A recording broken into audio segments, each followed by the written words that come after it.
Estamos aqui hoje no nosso programa Paz e Bem com o Padre Mário, né? Nós vamos tratar de um assunto polêmico na igreja, que é a questão da presença do demônio, né, na sociedade, na vida da humanidade. Padre Mário, obrigado por ter aceito aí o nosso convite e participar desse nosso bate-papo aqui no programa Paz e Bem.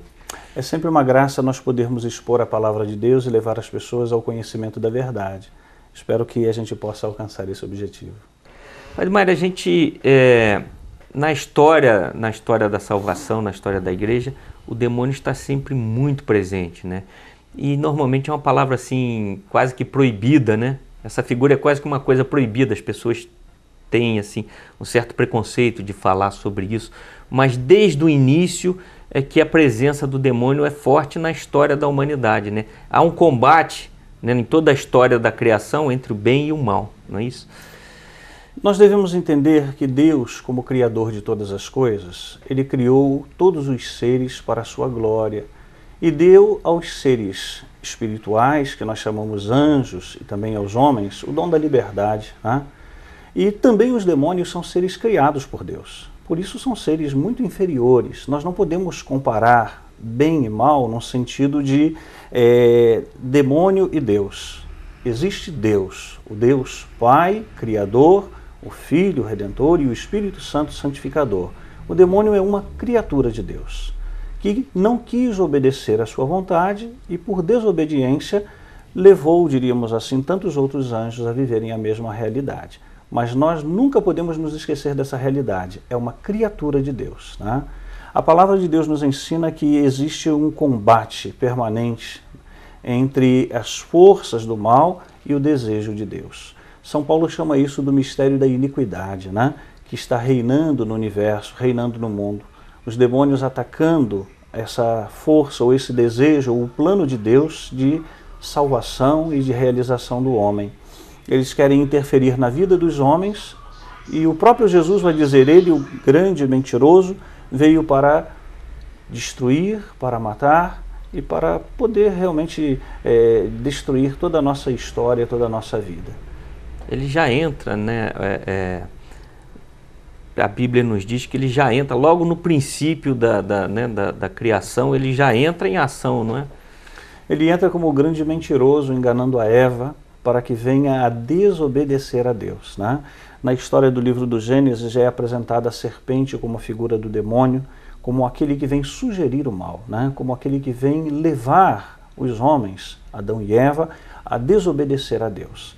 E essa é uma prática, diríamos assim, constante da ação do mal e da ação do demônio na vida dos homens, levar os homens a ofender a Deus. E já dentro do projeto, no próprio projeto de Deus, ele já faz uma interferência que no final acabou surtindo um efeito que é trazer a morte, não foi para a existência do homem, né?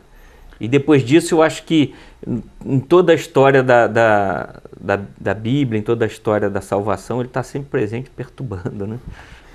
Essa é a função dele, né, diríamos assim, esse grande combatente do homem e da dignidade do homem, é porque a palavra de Deus nos diz que o demônio não pode suportar a graça que Deus deu ao homem.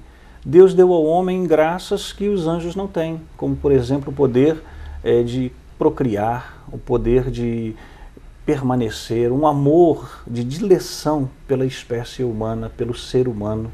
E a inveja tomou conta dos chamados demônios e eles atentaram contra a vontade de Deus. E por isso foram destituídos dessa sua luz, dessa sua graça. E eles hoje atentam contra a dignidade e a vida do homem, não pelo homem, porque o homem, enquanto ser, é muito inferior a um demônio, porque eles são seres espirituais. Por isso ele atenta contra o homem, mas para ferir a Deus. Ferindo o homem, a quem Deus ama, ele está, de certa forma, ferindo a Deus. Como ele não pode contra Deus, ele vem contra o homem. Aliás, o livro do Apocalipse nos apresenta a figura de São Miguel exatamente dizendo isso. O nome Miguel quer dizer quem como Deus, né? Quem pode como Deus? Quem pode como Senhor, né? Então os anjos vêm com esse poder, né? Por que atentar contra o Senhor? Por que esse orgulho de querer ser como Deus, né? Essa foi a grande proposta demoníaca para Adão e Eva. Se comerdes do fruto dessa árvore, sereis como deuses. O grande desejo do homem é viver uma vida sem que ele tenha que prestar contas a quem quer que seja, sem ter que obedecer a Deus, sem ter que dar satisfação a ninguém. E esse é o grande pecado mesmo, o pecado que nos induz ao erro, o pecado que abre o nosso coração e dá a nossa liberdade para o mal, para o maligno agir na nossa vida. Nós, pelo contrário, queremos viver na obediência, né? Obedecer ao projeto de Deus, viver em aliança com Ele, deixar-nos conduzir pela sua vontade, porque assim estaremos cumprindo o seu projeto. Padre Mário, o demônio foi criado bom, né? Um anjo bom, né? Mas também com o livre-arbítrio, né? E então, nesse momento, ele pecou, ele, por alguma razão, se tornou mal. Existe a possibilidade de ele poder retornar, se arrepender e voltar a ser... Como o homem, por exemplo, pode se arrepender dos seus pecados e ser redimido, ele também pode, né? Bem, os seres angélicos são seres puros e que têm a plena compreensão dos seus atos. O homem, pelo pecado, entrou nele a concupiscência e por isso ele não compreende bem as suas atitudes. Então, a um anjo é impossível retornar, porque ele sabe todas as consequências, né, daquilo que fez. Eles têm dons preternaturais, né? Esses dons sobrenaturais que eles possuem, nós poderíamos dizer, um anjo sabe toda a matemática se você disser para ele que 1 mais 1 é igual a 2. Ele aprende tudo de uma vez, né? Então ele sabia todas as consequências do que estava fazendo. Enquanto ao homem, não. O homem tem um limite, né? E essa liberdade humana, causa também da sua própria destruição, causa da sua própria perdição, né? Por isso Deus intervém em favor do homem, porque sabe do limite, sabe da fraqueza humana, intervém mandando um Salvador, porque o homem por si próprio não pode salvar-se. E aquele pecado original, né, sereis como deuses, né?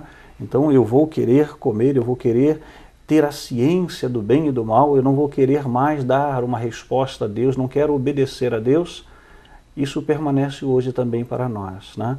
Na nossa sociedade nós vivemos num mundo onde as pessoas não querem mais dar satisfação a Deus. Deus diz, não matarás, e as pessoas matam, abortam, acabam cometendo genocídios, guerras, né? Deus diz, não cometerás adultério, né? E o adultério reina, impera no meio de nós, né? Deus diz, amarás o Senhor teu Deus de todo o teu coração, de toda a tua alma, e os homens não buscam, né, a presença de Deus. E nós pagamos um preço muito caro disso, porque os próprios anjos nos ensinaram isso na noite de Natal, né? Glória a Deus nas alturas, paz na terra, os homens por Ele amados. Os homens precisam, né? É nosso dever e nossa salvação, nós rezamos em cada missa. É meu dever e faz parte da minha salvação dar glória a Deus. Se eu não dou glória a Deus, eu permito que o mal se instale no mundo. Os anjos nos ensinaram, né, na noite de Natal, exatamente isso, que dar glória a Deus é merecer paz na terra. Deixa eu fazer, então, a tentação propriamente dita, quer dizer, o pecar do homem é originário numa tentação provocada pelo demônio ou é simplesmente um ato pessoal do cidadão? Bem, nós temos que distinguir algumas coisas. O homem, ele tem a sua vontade e a sua liberdade. O homem foi criado com as suas paixões, que são dons naturais, e enquanto tal, abençoados, santificados.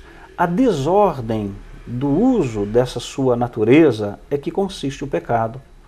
O pecado, enquanto tal, é algo provocativo, porque ele provoca sensações boas, né? Então o homem deseja o pecado porque, de certa forma, ele satisfaz os seus sentidos.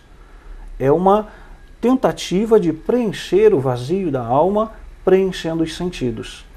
E o que nós chamamos de tentação é, diríamos assim, aquilo que provoca o homem nos seus sentidos e é, de alguma forma, contrário ao projeto de Deus.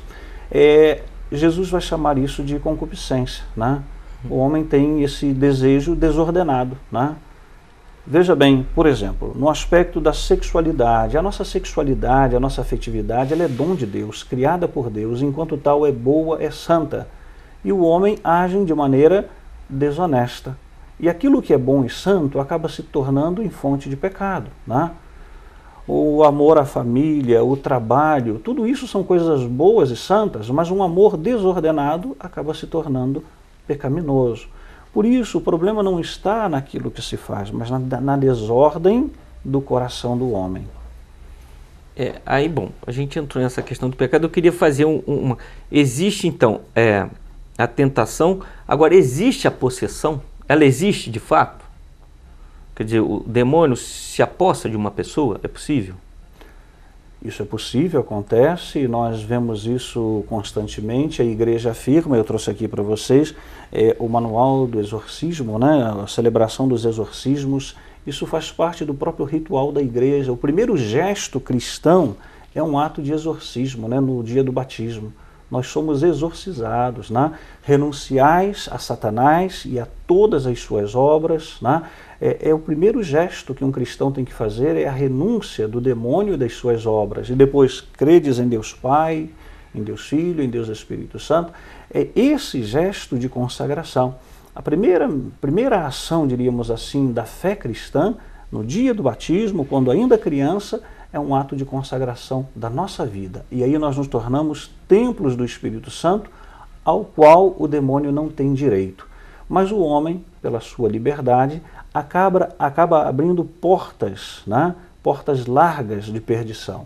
Acaba abrindo caminhos, dando a sua liberdade, deixando o demônio agir na sua vida. E o Evangelho está claro, está cheio de passagens que falam isso, né? Jesus, por onde passava, a sua presença, ou seja, o Espírito Santo na sua vida, já incomodava. Não é que ele saía procurando demônios, né? Os demônios é que se incomodavam com a sua presença e vinham para afrontá-lo. Nós sabemos quem tu és o Filho de Deus. E Jesus dizia, cale-se, né? Saia desse homem, né? Então nós não temos como negar isso, né? Nós vivemos num mundo onde o racionalismo tomou conta das situações humanas e se tornou muito mais fácil ter uma explicação racional para alguns problemas, para algumas situações. É claro que nós não desprezamos de forma nenhuma as ciências no sentido da psicologia, da parapsicologia, para determinados fenômenos, mas jamais, como cristãos, como crentes que o somos, podemos abandonar essa certeza, né? O demônio age na vida do homem, o demônio quer a destruição do homem, o demônio, o grande mentiroso, vive enganando o homem, como tentou fazer com o próprio Jesus, como tentou destruir o próprio Jesus. Mas cabe a cada um de nós buscar na presença de Deus essa solução, né? Ou estou na luz, ou estou nas trevas. O próprio Jesus vai nos convidar a isso, né? Ser filho da luz, viver sob a luz. E aquele que está sob a luz de Deus, o demônio não tem poder sobre ele. Mas porque o homem cede na sua liberdade, acaba abrindo portas para que o demônio entre. E o demônio pode entrar na vida da pessoa e bloquear a sua liberdade, bloquear a sua consciência, bloquear a sua capacidade de agir livremente. E a isso nós chamamos possessão. Deixa eu fazer porque nós temos a possessão e tem a obsessão, né, que seria, digamos assim, um encosto. Não sei se que as pessoas falam assim, não sei se a gente pode usar este termo, né? Mas eu acho que está chegando aqui o momento da gente dar uma paradinha para o comercial. A gente volta nesse assunto, então, no próximo bloco.